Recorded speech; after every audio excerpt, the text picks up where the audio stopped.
So when we're thinking about Native Americans, we can, of course, use a couple of the theoretical tools that we covered in this particular section. One being the Blauner hypothesis and the Noel hypothesis. Um, when we think about Native Americans in reference to the Noel hypothesis, we see American society spreading to the west. We find competition over land continues, and the growing power, superior technology, and greater resource base of the dominant group, i.e., Northern Europeans, gradually pushes Native Americans to near extinction. We can also use the Blauner hypothesis, where we see American Indians were a colonized minority group who faced high levels of prejudice, racism, and discrimination. Um, like African Americans, they were controlled by a paternalistic system, i.e., the reservations, and a variety of ways were coercively acculturated.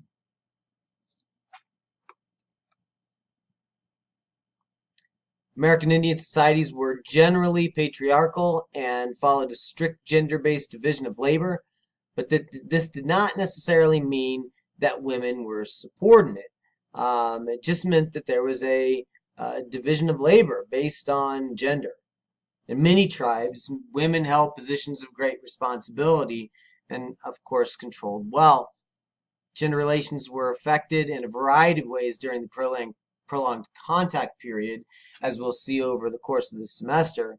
In some cases, the relative status and power of women rose, i.e., in the Navajo Nation. In others, women were affected adversely, losing power in the Great Plains. Minority status also has to be brought to the group of Mexican Americans. We'll cover in this course as well.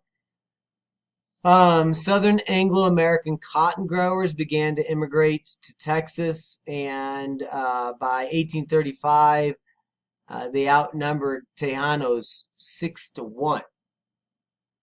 Competition for land led to the U.S. annexation of Texas. In the 1840s, full-scale war breaks out and ends with the Treaty of Guadalupe Hidalgo in 1848.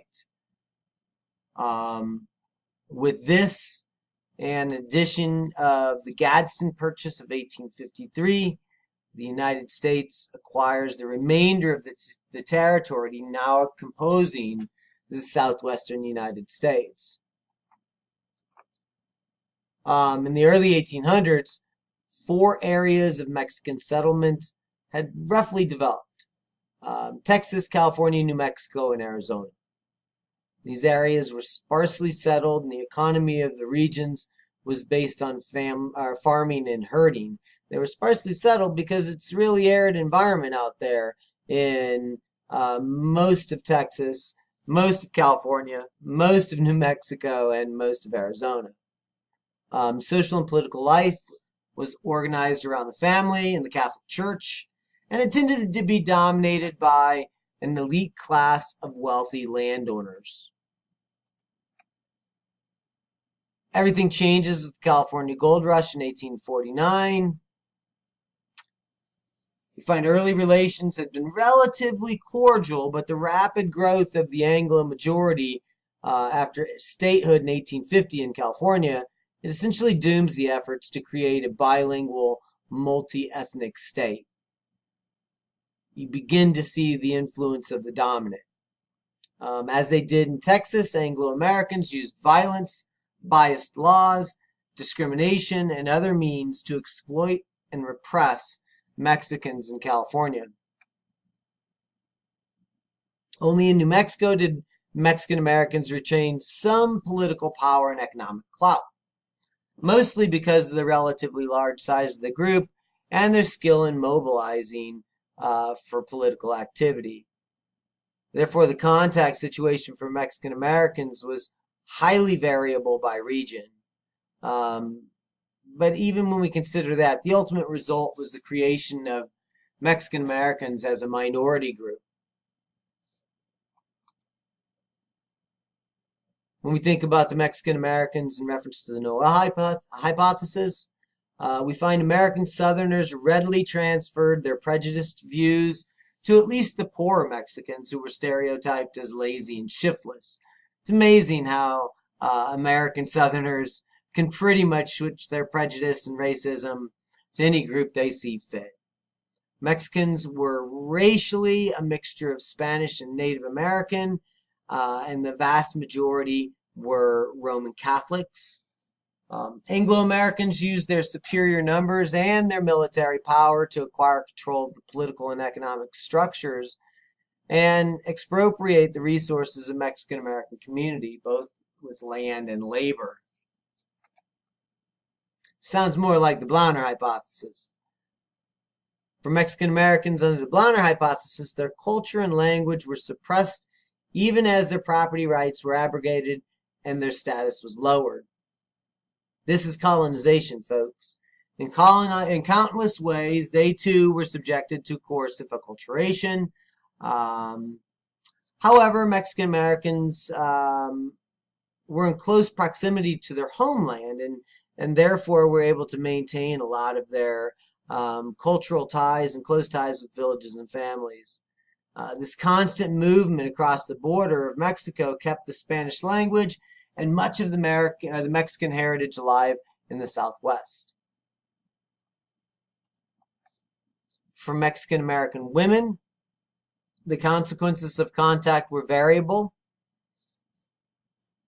The kinds of jobs available to the men, mining, seasonal farm work, railroad construction, often required them to be away from the home for extended periods of time, and women, by default, began to take over the economic and other tasks traditionally performed by the males.